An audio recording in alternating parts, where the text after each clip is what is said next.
Hello friend, आपको इसी career point में स्वागत है।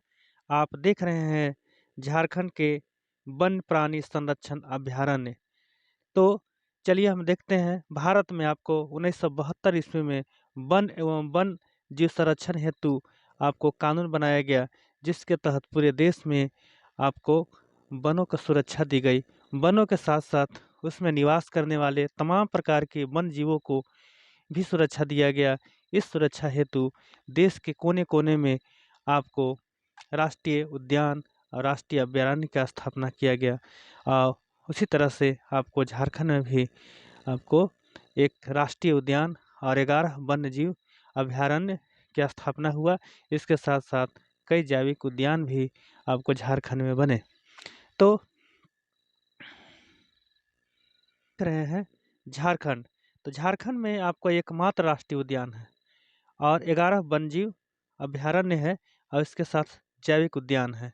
तो एकमात्र राष्ट्रीय उद्यान आपको बेतला है, जो आपको लातेहार जिला में पड़ता है।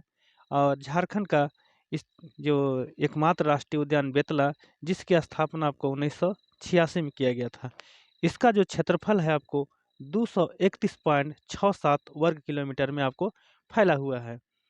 और यह बेतला आपको बरवाडी प्रखंड में पड़ता है, लातेहार जिला का बरवाडी प्रखंड। 1932 ईस्वी में विश्व में सर्वप्रथम बाघ की गणना बेतला में ही शुरू हुआ था। ये जो आपको आंकड़ा 1932 का जो है, ये आपको भारत का नहीं बल्कि पूरे विश्व में सबसे पहले आपको बाघ का गिनती का जो काम शुरू हुआ था, वो आपको बेतला में ही हुआ था, बेतला नेशनल पार्क में। यहाँ आपको बाघ परियोजना का संचालन 1973-74 से शुरू हुआ। अर्थात जब आपको वन एवं वन जीव संरक्षण अधिनियम जब लागू हो गया 1972 ईस्वी में, तब से यहाँ जा कर के बाघ परियोजना का यहाँ पर निर्माण किया गया। और झारखंड का यह एकमात्र टाइगर रिजर्व है, जो वर्तमान में यहाँ पर आपको 3 बाघ हैं जो 2021 में। इसके पहले तो बाघों की संख्या अधिक थी, लेकिन दिनों दिन बाघों की संख्या क्या हो रही है, घट रही है। पलामू वन्य जीव अभयारण्य। तो पलामू वन्य जीव अभयारण्य आपको झारखंड का एकमात्र राष्ट्रीय स्तर का अभयारण्य है और इसका स्थापना 1976 में किया गया, जो आपको इस बेतला नेशनल पार्क के 10 साल पहले इसकी स्थापना हुई है। और यह बिल्कुल हाथी और सांभर के लिए ही किया गया था। मतलब यहाँ पर मुख्य रूप से ज़्यादा संख्या में आपको हाथी और सांभर की संख्या थी। ये बिल्कुल आपको लातेहार में है। तो चलिए आगे चलते हैं। आगे आप यहाँ देख रहे हैं दालमा अभयारण्य, जो आपको दालमा पूर्वी सिंहभूम में पड़ता है। अब इसका भी स्थापना आपको 1976 ईस्वी में हुआ है। ये आपको दालमा अभयारण्य जो है हाथी के लिए और तेंदुआ के लिए प्रसिद्ध है। हाथी, तेंदुआ और हिरन, मतलब इसमें मुख्य रूप से 3 आपको जंगली जानवर के लिए ज़्यादा ही विख्यात है। और इसका स्थापना आपको 1992 ईस्वी में हुआ था, जिसको हाथी परियोजना के नाम से शुरू की गई थी। जो आपको सारंडा, अब जान रहे हैं सारंडा जो एशिया का सबसे बड़ा जंगल है, और इस सारंडा में आपको हाथियों का जो झुंड होता है, इसीलिए इसको कहा जाता है कि यहाँ पर हाथी की संख्या जो है हज़ारों हज़ार में आपको मिलते हैं। लेकिन अब समय बदल चुका है, क्योंकि बहुत सा जंगली जानवर अब जंगलों की कटाई के कारण उसका इधर-उधर भटकना और बहुत सा मारे जाना, तो इस तरह से समस्या है उसके लिए। तो आगे चलते हैं महुआ डाँड़ अभयारण्य। तो महुआ डाँड़ अभयारण्य जो है आपको लातेहार में ही है और इसका भी स्थापना 1976 में किया गया था। यहाँ पर आप एक भेड़िया पाया जाता है, जो प्राय व विलुप्त प्राय की स्थिति में हो रहा था, जिस कारण से इसको स्थापना किया गया। और यहाँ पर भेड़िया के साथ-साथ आपको हिरन का भी संरक्षण दिया जाता है। अब चलते हैं आगे। आगे आप यहाँ देख रहे हैं उधवा। तो यहाँ पर देखिए उधवा पक्षी विहार, जो साहेबगंज में है, और साहेबगंज मुख्यालय से ये आपको 42 किलोमीटर दूर आपको उधवा है। और यहाँ पर साइबेरियन पक्षी के लिए प्रसिद्ध है। अर्थात यहाँ पर एशिया से बहुत तरह के पक्षियाँ आ कर के यहाँ के जो वातावरण है उसको कलकित करती है।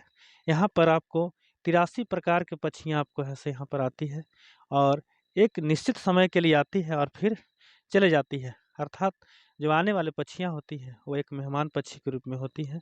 ये आपको यहाँ पर आपको मुख्य रूप से आपको जैसे यहाँ पर जलकौआ हो गया और का बटान हो गया, किंग फिशर है, ये सब तमाम प्रकार के पक्षी यहाँ पर आती हैं और एक निश्चित समय पर रुकती है। एक निश्चित जलवायु का यहाँ पर है से वो आनंद लेती है, उसके बाद ये वापस चली जाती है।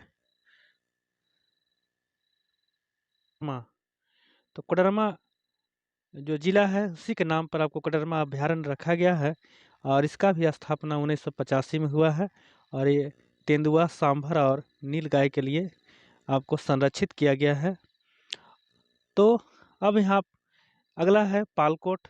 पालकोट अभ्यारण्य, पालकोट आपको गुमला में पड़ता है। इसका स्थापना 1990 में हुआ है और ये जो आपको है तेंदुआ और जंगली भालू के लिए प्रसिद्ध है। अर्थात इसको जो संरक्षण दिया गया है पालकोट अभ्यारण्य जो गुमला में स्थित है, इसको तेंदुआ और जंगली भालू के लिए संरक्षण दिया गया है। अभ्यारण्य हजारीबाग अभ्यारण्य, अर्थात यहाँ पर ऐसे भी हजार बागों के लिए प्रसिद्ध था और इसका भी स्थापना 1976 में ही हुआ है और ये भी आपको हिरन, तेंदुआ और सांभर के लिए प्रसिद्ध है। उसके बाद आपको है गौतम बुद्ध अभ्यारण्य जो कोडरमा में पड़ता है, इसकी भी स्थापना 1976 में हुआ है और यह चीतल, सांभर और नीलगाय के लिए प्रसिद्ध है। उसी तरह से आगे हम बढ़ते हैं तो धनबाद में आपको तोपचांची अभ्यारण्य है। इसका स्थापना 1978 में किया गया है। यह तेंदुआ, हिरन और जंगली भालू के लिए प्रसिद्ध है। और उसी तरह से फिर आगे बढ़ते हैं तो चतरा में आपका है लवालौंग अभ्यारण्य है जिसका स्थापना 1978 में हुआ है और यह बाघ, तेंदुआ, नीलगाय और हिरन के लिए आपको है ये प्रसिद्ध है। उसके बाद गिरिडीह में आपको पारसनाथ अभ्यारण्य है जिसकी स्थापना 1981 में हुआ है और ये तेंदुआ, सांभर, हिरन और नीलगाय के लिए ये अभ्यारण्य की स्थापना की गई है। अब यहाँ देखिए थोड़ा सा पक्षी विहार आपका है तो पक्षी विहार आपका तिलैया पक्षी विहार आपको कोडरमा में स्थित है। तेनू घाट जो आपका पक्षी विहार है आपको बोकारो में है। उसके बाद चंद्रपुरा पक्षी विहार, जहाँ पे यह देख रहे हैं चंद्रपुरा, आपको ये भी बोकारो में है। अविच्चागढ़ पक्षी विहार आपको सरायकला खरसावां में है और उधवा पक्षी विहार तो आप पहले भी जान चुके हैं कि आपको साहबगंज में है। तो अब चलते हैं जैविक उद्यान। तो जैविक उद्यान भी झारखंड में आपको स्थापना की गई है। जैसे बिरसा मुंडा जैविक उद्यान, इसका स्थापना 1954 ईस्वी में ही हुआ है जो आपको रांची के वरमांझी में स्थित है। उसके बाद आप देख रहे हैं यहाँ पर 2 नंबर में नेहरू जैविक उद्यान, इसकी स्थापना 1980 ईस्वी में बोकारो में हुआ है। तो चलिए उसके बाद झारखंड का एकमात्र आपको मगर प्रजनन केंद्र है जो रांची में स्थित है, जिसको आपका